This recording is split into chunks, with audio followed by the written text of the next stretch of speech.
নমস্কার বন্ধুরা, নিশ্চয়ই সকলে খুব ভালো আছেন। আমিও ভালো আছি। আজকে আমি একটা চাইনিজ রেসিপি নিয়ে চলে এসেছি। এটি হলো মালাতাং। মালাতাংটা হলো চাইনিজ হটপট, মানে একই বাসনের মধ্যে, মানে একটাই পটের মধ্যে বিভিন্ন রকম সবজি, তারপরে সি ফুড বা যে কোনো জিনিস, চিকেন, সব কিছু দিয়ে একটা রান্না। তা আমি এখানে একদম মালাতাং পেস্ট, যেটা রেডিমেড কিনতে পাওয়া যায়, সেইটাই আমি নিয়েছি। আমি তাহলে আজকে রান্নাটা করে দেখাচ্ছি কেমন করে করতে হয়। আর চাইনিজ সবজি যেগুলো আমাদের এখানে ঠিকমতো অ্যাভেলেবেল হয় না, তাই জন্য আমি আমাদের যে বাঙালি সবজি, মানে আমাদের যেগুলো পাওয়া যায় সেই সব দিয়েই আমি বানিয়ে দেখাবো। প্রসেসটা একই থাকবে, শুধু সবজিগুলো অন্যরকম। দেখুন, যে মালাতাং পেস্ট, এই যে এর মধ্যে পেস্টটি রয়েছে, এটা আমি একটু পরে কেটে দেখাচ্ছি। তার আগে দেখাচ্ছি যে কি কি নিলাম। আমি এখানে নিয়েছি, দেখুন, গাজর, আলু, কুমড়ো, পটল, এখানে নিয়েছি ছোট ছোট বাটন মাশরুম, এখানে নিয়েছি পনির। আপনারা তোফুও নিতে পারেন, কারণ চাইনিজে সাধারণত তোফু ইউজ হয়। আমি পনির ছিল, পনিরই নিয়েছি। আর নিয়েছি ছোট ছোট চিংড়ি আর ডিম সেদ্ধ। আর নিয়েছি এখানে নুডলস, এখানে দুটো নুডলস আছে।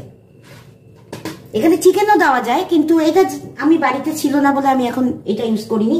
আপনারা ইচ্ছা করলে চিকেনও নিতে পারেন। আমি এবার এটা কেটে কড়াইতে দিয়ে দেবো। দেখুন,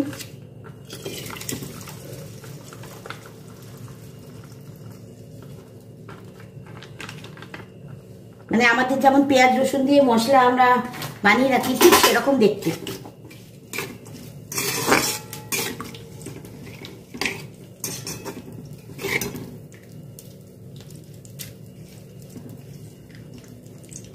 একটু এটাকে গরম করে নিয়ে তারপর এর মধ্যে আমি জল দেব। মশলাটা ফুটে উঠেছে, এর মধ্যে পেঁয়াজ শাকও দেব। এবার আমি এর মধ্যে দিয়ে দেবো জল।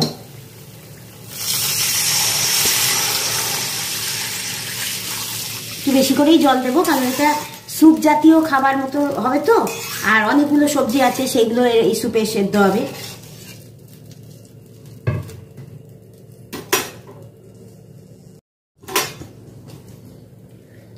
এটা গরম হয়ে গেছে, প্রায় ফুটবে। দেখলেন, এর মধ্যে একটু তেলও দিতে হলো না, কারণ মশলার মধ্যে সবকিছু দেওয়া আছে।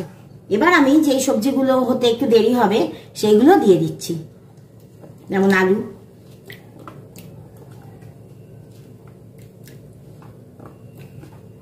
এবার দেবো গাজর,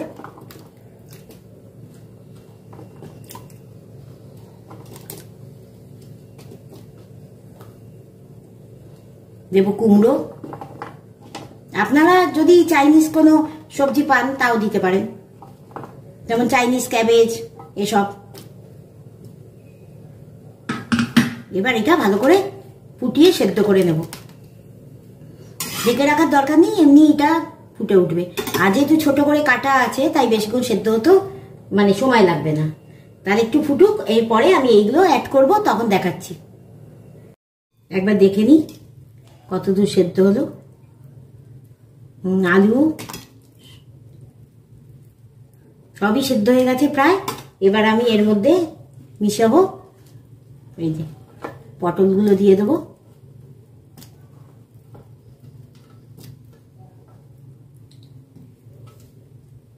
আর দেবো মাশরুম। এবার দেবো চিংড়ি মাছ। আপনাদের যা যা বাড়িতে যে রকম সবজি থাকবে সবই আপনারা অ্যাড করতে পারেন। আর পনিরটা যেহেতু নরম, ওইটা একটু পরে দেবো, আর ডিমটা একটু পরে দেবো। ডিমটা সেদ্ধ করাই আছে, ভালো করে একটুখানি সেদ্ধ করে দেবো আর একটু। তো এইটা আর একটু সেদ্ধ হলে আমি দেবো হচ্ছে নুডলসটা, আর ডিম আর পনিরটা। এটা খুবই সুস্বাদু একটি খাবার, একবার ট্রাই করে দেখবেন বাড়িতে, মনে হয় ভালোই লাগবে আপনাদের। যারা চাইনিজ খেতে ভালোবাসেন তারা তো খুবই ভালোবাসবে। সব রকম সবজি দিতে পারেন এবং মাছও দিতে পারেন, কোনো সামুদ্রিক মাছ, চিকেন, সব কিছু অ্যাড করা যায়। এটা একটা হটপট যেহেতু রেসিপি সে আর গরম গরম খেতে হয়, সেহেতু এর মধ্যে সব রকম জিনিস এই ঝোলেই ফুটবে, আর তার সঙ্গে ঝোলের এই টেস্টটা এই সবজির মধ্যে মিশে যাবে, খুবই ভালো লাগবে, স্যুপের মতো প্রায়। দেখুন কালারটা কি সুন্দর মশলার, আর খুব সুন্দর একটা গন্ধ বেরোচ্ছে, মানে আপনারা পাবেন না কিন্তু আমি পাচ্ছি। দেখুন ফুটে উঠেছে, আর একটু পরেই সেদ্ধ হয়ে যাবে, তখন ওইটা আমি অ্যাড করব। আপনারা তো অবাক হচ্ছেন যে চাইনিজ খাবারে পটল কুমড়ো এসব কেন। আসলে আমরা তো সবসময় তো আমাদের বাইরের যে খাবারগুলো সবসময় তো আমরা সেই দেশের যে সবজি বা সেই দেশের জিনিসপত্র তো পাই না, তাই আমরা আমাদের মতো করে তৈরি করে নিই।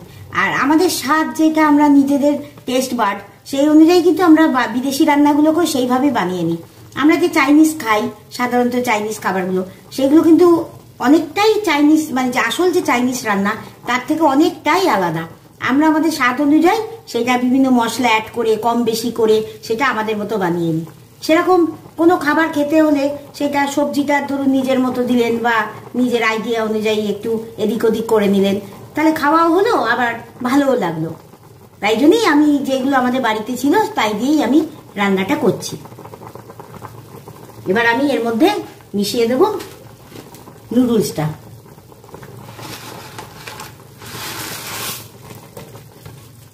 আপনারা ইচ্ছা করলে এর মধ্যে রাইস নুডলসও ইউজ করতে পারেন। রান্নাটা পুরোপুরি নিজের ইচ্ছে মতো স্বাদ অনুযায়ী।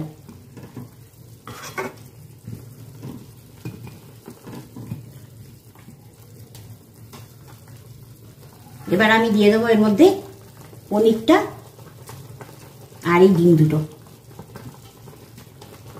আমি দুটো ডিম দিয়েছি, আপনারা ইচ্ছে মতো আরো ডিমের পরিমাণ বাড়াতে পারেন, বা কোয়েলের যে ছোট ছোট ডিমগুলো পাওয়া যায় সেইগুলোও দিতে পারেন, দেখতে ভালো লাগবে এগুলো দিলে।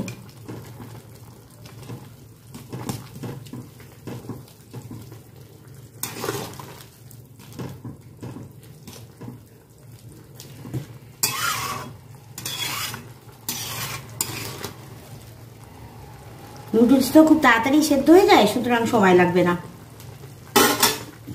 এবার আমি এর মধ্যে সামান্য দুধ অ্যাড করব।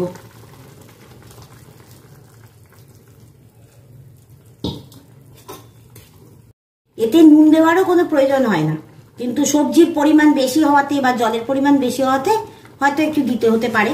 আমি এর মধ্যে টেস্ট করে দেখেছি, অল্প একটু দিলেই হয়ে যাবে। একদম দেখুন হাফ টিস্পুন নুন দিলাম।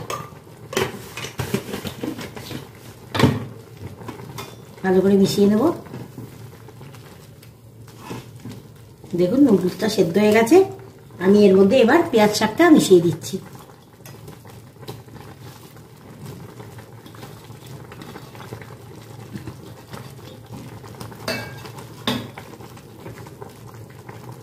আর একটু ফোটাবো, একদম তৈরি, আর একটু ফুটলেই এটা হয়ে যাবে।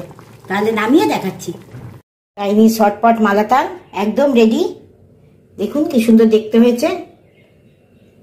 আপনারা অবশ্যই বাড়িতে এটা একবার ট্রাই করবেন। আর এখন তো সবকিছুই সব জায়গায় পাওয়া যায়। এই যে পেস্টটা দেখছেন, এটা আশা করি যে কোনো বড় ডিপার্টমেন্টাল স্টোর বা মলে আপনারা পেয়ে যাবেন, বা অনলাইনেও পেয়ে যাবেন। আর রান্নাটা তো দেখলেন খুবই সোজা, শুধু সবজিগুলো মিশিয়ে জাস্ট একটু বয়েল করে নেওয়া, আর কোনো ঝামেলা নেই। আর আগামী দিনে আরো দেশ বিদেশের রান্না আপনাদের সঙ্গে শেয়ার করব। তার জন্য লাইক করে আর সাবস্ক্রাইব করে আমার বন্ধু হয়ে আমার চ্যানেলের পাশে অবশ্যই থাকবেন। সকলে খুব ভালো থাকবেন, সুস্থ থাকবেন। নমস্কার।